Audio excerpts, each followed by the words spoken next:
नमस्कार मंडळी, श्री स्वामी समर्थ। मार्गशीर्ष महिन्यातील प्रत्येक गुरुवारी श्री महालक्ष्मी व्रताची मांडणी करून अगदी मनोभावे पूजा केली जाते। पण या पूजेप्रमाणे या व्रताचं उद्यापन करण्याचा देखील एक विधी आहे। जर हे मार्गशीर्ष गुरुवारचे व्रत केलं असेल तर त्याचं उद्यापन करणे हे तेवढंच महत्त्वाचं आहे, नाहीतर हे व्रत पूर्ण होणार नाही। जर का तुम्ही पण या व्रताचं योग्य पद्धतीने उद्यापन केलं तर त्याचं तुम्हाला पूर्ण फळ मिळेल। तर आजच्या व्हिडिओमध्ये मी तुम्हाला मार्गशीर्ष गुरुवारचे उद्यापन कधी व कसे करावे। 18 डिसेंबरला मार्गशीर्ष महिन्यातील आपला चौथा गुरुवार आहे आणि या दिवशीच आपल्याला उद्यापन करायचं आहे का?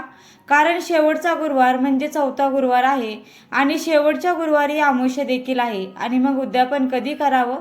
त्याचप्रमाणे शेवटच्या गुरुवारी कोणाला जर का बाहेर गावी जायचं असेल, काही अडचण असेल आणि मग अशा वेळेस त्यांना शेवटच्या गुरुवारी उद्यापन करता आलं नाही तर मग तुम्ही उद्यापन कधी करावं? काही ना सूतक असेल, मासिक अडचण असेल आणि मग अशा वेळेस त्यांनी उद्यापन कसं करावं? त्याचप्रमाणे आपण मार्गशीर्ष महिन्यात 4ही गुरुवार उपवास करत असतो, पूजा मांडणी व्रत संपूर्ण करत असतो, उद्यापन करत असतो आणि मग मार्गशीर्ष महिन्यातील शेवटच्या उद्यापनाच्या गुरुवारी आपण दुसऱ्याच्या घरी उपवास सोडावा का?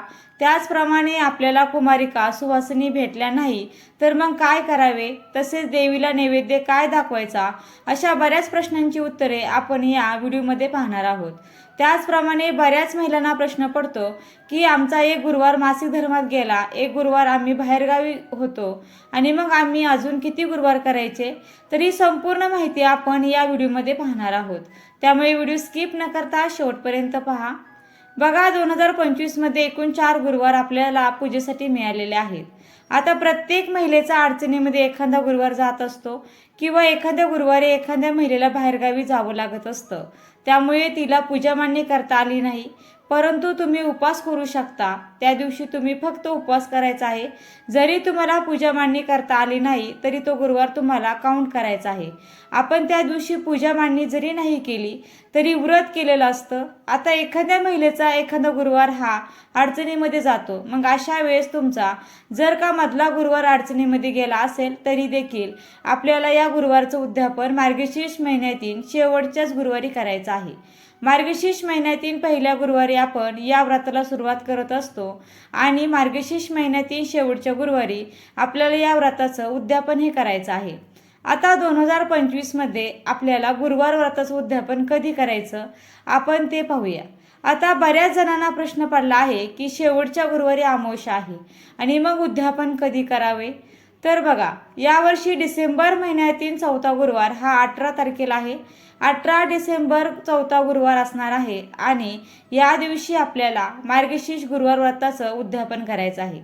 आता अमावस्या तिथी ही शुक्रवारी पहाटे लागत आहे। बघा, 18 तारखेला अमावस्या प्रारंभ दिलेला आहे, परंतु तो उत्तर रात्री म्हणजेच एकदम मध्यरात्री 4:59 म्हणजे शुक्रवारच्या पहाटे अमावस्या लागत आहे आणि त्यामुळे ही अमावस्या शुक्रवारी 19 तारखेला धरली जाणार आहे आणि 20 तारखेला ही अमावस्या सकाळी 7:12 समाप्त होणार आहे। अशा वेळेस आपण बिनधास्त या मार्गशीर्ष महिन्यातील चौथ्या गुरुवारी आपण हे उद्यापन करू शकतो। तर आता उद्यापन कसं करायचं? तर उद्यापन अगदी साध्या सोप्या पद्धतीने करायचं असतं। ज्याप्रमाणे मागच्या 3ही गुरुवारी आपण माता लक्ष्मीची अगदी मनोभावे पूजा केलेली आहे, तर या दिवशी पण म्हणजे शेवटच्या गुरुवारी सुद्धा आपल्याला त्याचप्रमाणे पूजा देखील करायची आहे। पूजा मांडणी करायची आहे, कथा वाचायची आहे, आरती करायची आहे, सायंकाळी आपण उद्यापन करायचं आहे। उद्यापन हे शक्यतो सायंकाळीच केलं जातं। तिन्ही सांजेच्या वेळ असते, लक्ष्मी येण्याची वेळ असते आणि त्यावेळी आपल्याला उद्यापन देखील करायचं आहे। आता उद्यापनासाठी म्हणजे गुरुवारी पुरणपोळीचा किंवा गोडाधोडाचा नैवेद्य देवीला दाखवून मग तुम्ही अन्न ग्रहण करायचं आहे आणि तुम्हाला सुवासिनीला जेवायला देखील बोलवायचं असेल तर तुम्ही त्यांना जेवणासाठी देखील बोलवू शकता आणि जेवायला बोलावलंच पाहिजे असं देखील अजिबात नसतं। बघा, उद्यापनासाठी तुम्ही 5, 7, 9, 11 सुवासिनी किंवा कुमारिका बोलवू शकता। उद्यापनासाठी आलेल्या स्त्रियांना किंवा कुमारिकांना देवी स्वरूप समजून त्यांचे स्वागत आणि आदर करायचा आहे। सर्वात आधी आलेल्या स्त्रियांना बसण्यासाठी आसन द्यायचं आहे। त्या सुवासिनीला आपण देवीचं रूप मानून आपण त्यांची पूजा करायची आहे। त्यांचे पाय स्वच्छ पाण्याने धुवायचे आहे किंवा नाही धुतले तरी देखील चालू शकतं। शेवटी भावना महत्त्वाची आहे। त्यांना हळदी कुंकू लावायचं आहे, हातावरती एक एक फळ द्यायचं आहे. तुम्ही कोणतंही फळ देऊ शकता. केळी, सीताफळ, सफरचंद कोणतंही एक एक फळ द्यायचं आहे. व्रतकथेचं पुस्तक एक एक प्रत आपल्याला त्यांना द्यायची आहे आणि त्यावरती तुम्ही एक एक फूल देखील देऊ शकता. गजरा, वेणी, गुलाबाचं फूल देखील देऊ शकता. पान सुपारी द्यायची आहे आणि त्याचबरोबर तुमची इच्छा असेल तर तुम्ही त्यांना एखादी भेटवस्तू पण देऊ शकता. केशरयुक्त दूध देऊ शकता. छोट्याशा पेपर कपमध्ये तुम्ही आलेल्या स्त्रियांना थोडंसं दूध दिलं ना तरी देखील चालू शकतं किंवा जेवणासाठी देखील त्यांना बोलावू शकता. त्यानंतर त्यांना नमस्कार करायचा आहे आणि या दिवशी शेवटचा गुरुवार आहे. आपल्या घरी उद्यापनासाठी काही स्त्रिया येतात, आपणही त्यांच्या घरी जातो, त्यामुळे छान असं तयार व्हायचं आहे.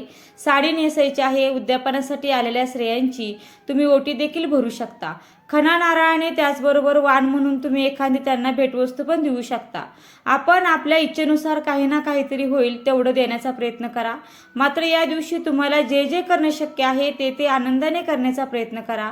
काही स्त्रियांना उद्यापनासाठी 5, 7, 9, 11 सुवासिनी किंवा कुमारिका मिळत नाही, तर त्यांनी एक जरी कुमारिका किंवा एक जरी सुवासिनी बोलावून त्यांचा जरी मानपान केला ना, म्हणजे हळदी कुंकू, फळं, व्रताचं पुस्तक, कोणतीही भेटवस्तू ते एकीला दिली ना तरी देखील चालू शकतं. तरीही तुमच्या व्रताचं उद्यापन होऊ शकतं. पण नाहीच मिळाली सुवासीन कुमारिका तर तुम्ही तुमच्या मुलीला देखील हळदी कुंकू लावून तिचं देवीचं स्वरूप मानून तिचा देखील मानपान करू शकता.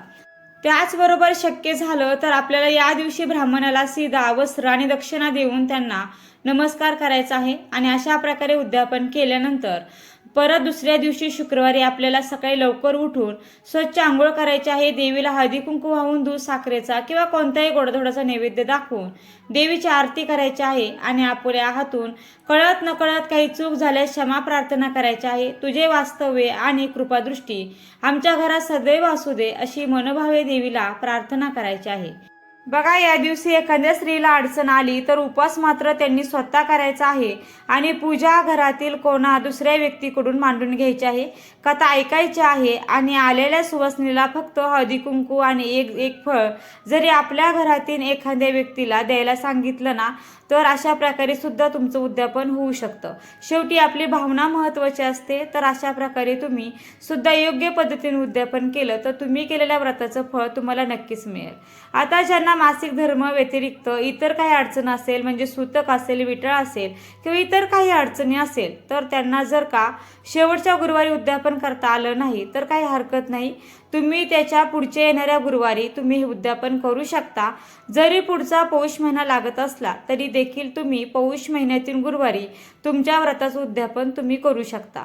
आता ज्याचे मधीच एखादे गुरुवार राहिले असतील, मग पहिला असू द्या, दुसरा असू द्या, तिसरा असू द्या, तुम्हाला जास्तीचे गुरुवार करण्याची गरज नाही. तुम्ही देखील चौथ्या गुरुवारीच म्हणजेच 18 डिसेंबरला तुमच्या व्रताचं उद्यापन तुम्हाला हे करायचं आहे. परंतु 18 डिसेंबरला म्हणजे शेवटच्या गुरुवारी जर का कोणाला अडचण आली, म्हणजेच मासिक धर्म असेल, तरच त्यांनी घरामध्ये शेवटच्या गुरुवारी कोणाकडून म्हणजे दुसऱ्या एखाद्या व्यक्तीकडून हे उद्यापन करून घ्यायचं आहे. जर ती करणारी नसेल तर त्यांनी देखील त्याच्या येणाऱ्या पुढच्या गुरुवारी या व्रताचं उद्यापन करायचं आहे. आता काहींना असं होतं की मासिक अडचण नाही, सूतक नाही, विटाळ नाही, परंतु शेवटच्या गुरुवारी आम्हाला बाहेर जायचं आहे, इमर्जन्सी आहे. मग अशा वेळेस तुम्ही त्या गुरुवारी उपवास करा. तुम्ही तो गुरुवार कोणाच्या इथे देखील सोडू नका. तुम्ही तुमच्या घरी येऊन हा उपवास सोडायचा आहे. जरी पूजा मांडणी करता आली नाही, उद्यापन करता आलं नाही तरी आणि त्याच्या पुढच्या गुरुवारी तुम्ही उपवास पकडा, पूजा मांडणी करा, कहाणी वाचा आणि नैवेद्य दाखवून तुम्हाला उद्यापन हे करायचं आहे. तसेच आपल्याला जर का कोणी सुवासीन म्हणून जेवायला बोलवत असेल तर आपण बिनधास्त कुठलाही विचार न करता जायचं आहे. कारण ती लेडीज, ती महिला आपल्याला लक्ष्मी स्वरूप मानून आपल्याला भोजन देत असते. त्यामुळे आपण हे भोजन करायचं आहे. आपला उपवास असला तर आपला उपवास जरी त्यांच्या घरी सोडला जात असला तरी देखील आपल्याला लक्ष्मी स्वरूप मानून जेवायला बोलवत असल्यामुळे आपण त्यांच्या घरी जाऊन जेवण करू शकतो. परंतु तुम्ही हा उपवास इतर कोणाच्या ठिकाणी म्हणजेच बघा लग्नाच्या ठिकाणी, कार्यक्रमाच्या ठिकाणी चुकूनही तुम्हाला सोडायचा नाही. किंवा आपल्या घरी 2 घास खाऊन उपवास सोडून तुम्ही दुसऱ्याच्या घरी सवाशण म्हणून देखील जाऊ शकता आणि सवाशण जेवायला गेल्यावरती परान्नाचा कोणताही दोष लागत नाही. मात्र जर उद्यापनाच्या दिवशी उद्यापन करणे शक्य नसेल तर मात्र तुम्हाला तुमचा उपवास तुमच्याच म्हणजे कोणाच्याही घरी सोडायचा नाही. तो उपवास तुम्ही तुमच्याच घरी सोडायचा आहे. कारण आपण एवढ्या भक्तिभावाने 4 गुरुवार पूजा करत असतो, उपवास करत असतो, व्रत करत असतो आणि त्यामुळे आपण हा उपवास आपल्याच घरी सोडायचा आहे. बघा, एक गोष्ट सांगायची राहून गेली की तुमच्या घरात जर उद्यापन असेल तर तुमच्या घरातलं उद्यापन संपूर्ण तुम्ही ते करून घ्या सगळं, आणि नंतर कोणाच्या घरी तरी जेवायला जर तुम्हाला बोलावलं तर तुम्ही जाऊ शकता, कारण तुम्ही त्यांच्या घरात देखील लक्ष्मी स्वरूप जाणार आहात, हे लक्षात ठेवा. आता काहींना जर सुतक पडला असेल तर सुतक हे 13 किंवा 10 दिवसाचं असतं, 10 दिवसाचं, 13 दिवसाचं, 14 दिवसाचं सुतक असतं. मग अशा वेळेस तुमचे 2 गुरुवार हे जाऊ शकतात सुतकामध्ये. मग त्यामुळे तुमचे 2 गुरुवार झाल्यानंतर तुम्ही येणाऱ्या गुरुवारी पौष महिन्यातील तुम्ही तुमच्या या व्रताचं उद्यापन तुम्हाला करायचं आहे. मग तोपर्यंत तुम्हाला प्रत्येक गुरुवारी उपवास हा धरावा लागणार आहे. जोपर्यंत उद्यापन होत नाही तोपर्यंत तुम्हाला उपवास हा करायचा आहे. तसेच बघा, आपण मार्गशीर्ष महिन्यामध्ये कुळदेवीला जाऊन येतो आणि मग त्या कुळदेवीची सवासणी देखील घालायची असतात. मग तुम्हाला वाटू शकतं की मी शेवटच्या गुरुवारी म्हणजेच मार्गशीर्ष गुरुवारच्या सवासणी व कुलदेवीच्या सवासणी एकत्र घालू शकते का? तर बघा, घालू शकता, पण शेवटच्या गुरुवारी घालू शकता, पण त्या वेगवेगळ्या घालाव्या. म्हणजे शेवटच्या गुरुवारच्या मार्गशीर्ष महालक्ष्मीच्या सवासणी वेगळ्या घाला आणि त्या अगोदर किंवा नंतर त्याच दिवशी जरी कुलदेवीच्या नावाने वेगळ्या सवासणी घाला, किंवा एकाच वेळेस वेगवेगळ्या रूममध्ये किंवा वेगवेगळ्या ठिकाणी तुम्ही या सवासणी घालू शकता आणि अशा पद्धतीने तुम्ही सवासणी ह्या एका दिवशी देखील घालू शकता. तर कसा वाटला तुम्हाला आजचा व्हिडिओ आवडला असेल तर व्हिडिओला नक्की लाईक करा, जास्तीत जास्त लोकांपर्यंत हा व्हिडिओ शेअर करा आणि असे छान माहितीपूर्ण व्हिडिओज पाहण्यासाठी आजच आपल्या चॅनलला सबस्क्राईब करा. व्हिडिओ शेवटपर्यंत पाहिल्याबद्दल अगदी मनापासून तुमची खूप खूप आभारी आहे. धन्यवाद. श्री स्वामी समर्थ. जय जय स्वामी समर्थ. रामकृष्ण हरी. जय जय रामकृष्ण हरी.